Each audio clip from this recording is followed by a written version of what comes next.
একই টাইমে মা আর ছেলের মৃত্যু 10 মিনিটের ব্যবধান খুবই কষ্ট দিয়েছে আমাকে। ব্যাঙের ছাতার মতো হাসপাতাল, আর সেগুলো চলছে কোনো প্রকাশ অনুমোদন ছাড়াই। ফলে ভুয়া ডাক্তারের ভুল চিকিৎসায় অকালে মারা যাচ্ছে অনেক রোগী। তেমন একটি হাসপাতাল দিনাজপুরে। খবর নিয়ে জানা গেছে, বিরামপুর ও নবাবগঞ্জে অবস্থিত দুটি অনুমোদনবিহীন ক্লিনিক ও হাসপাতালে কান, নাক ও গলার ডাক্তার মোহাম্মদ শের আলী মর্তুজার ভুল অপারেশনে 2 যুবকের মৃত্যুর অভিযোগ উঠেছে। পরপর দুটিতে মৃত্যুতে শোকের ছায়া নেমেছে 2 পরিবারে, আর উঠেছে চিকিৎসার নাম করে অবহেলা ও অনিয়মের অভিযোগ।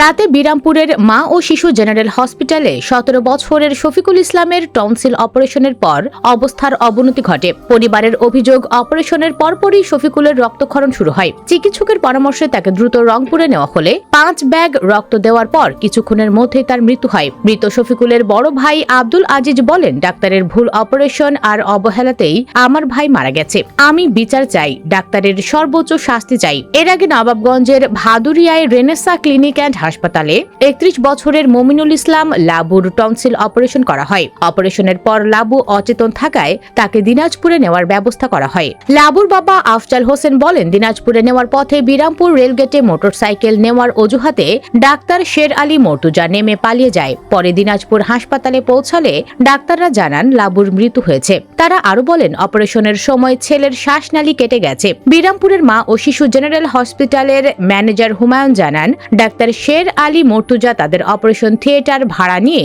2 রোগীর টনসিল অপারেশন করেন। পরে একজনের অবস্থা আশঙ্কাজনক হলে রংপুরে পাঠানো হয় এবং রাতে তার মৃত্যুর খবর আসে। অন্যদিকে ভাদুরিয়ার রেনেসা ক্লিনিক অ্যান্ড হাসপাতালের মালিক জোবাইর আহমেদ কাবা দাবি করেন, আমাদের এখানে কোনো অপারেশন হয়নি। ডাক্তার মর্তুজা তার চেম্বারে একজন রোগী এনেছিলেন। রোগীটি সম্ভবত স্ট্রোক করেছে। ডাক্তার শের আলী মর্তুজার বক্তব্য জানতে তার বিরামপুর কলাবাগানস্থ চেম্বারে গেলে দেখা যায় চেম্বারে তালা ঝুলছে। তার মোবাইলে একাধিকবার কল করা হলে এক নারী ফোন রিসিভ করে জানায়, স্যার নেই। ফোন রেখে স্যার ঢাকায় গেছেন। এরপর ফোনটি কেটে দেন। বিরামপুর উপজেলা স্বাস্থ্য ও পরিবার পরিকল্পনা কর্মকর্তা মোহাম্মদ লুৎফর রহমান বলেন, হসপিটালটি অনুমোদনবিহীন। এর আগে তাদের লিখিতভাবে জানিয়েছি, ঊর্ধ্বতন কর্তৃপক্ষকে বিষয়টি জানিয়েছি, ব্যবস্থা নেওয়া হবে। বিরামপুর উপজেলা নির্বাহী অফিসার নুজহাত তাসনিম আরো বলেন, বিষয়টি তদন্তাধীন। তদন্ত শেষে আইনগত ব্যবস্থা নেওয়া হবে।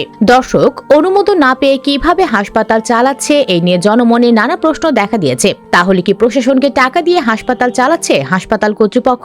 এই নিয়ে আপনার মন্তব্য জানিয়ে দিন কমেন্ট বক্সে। ভিডিওটি ভালো লাগলে লাইক ও শেয়ার করুন, আর আমাদের চ্যানেলে নতুন হলে সাবস্ক্রাইব করে সাথেই থাকুন। ধন্যবাদ।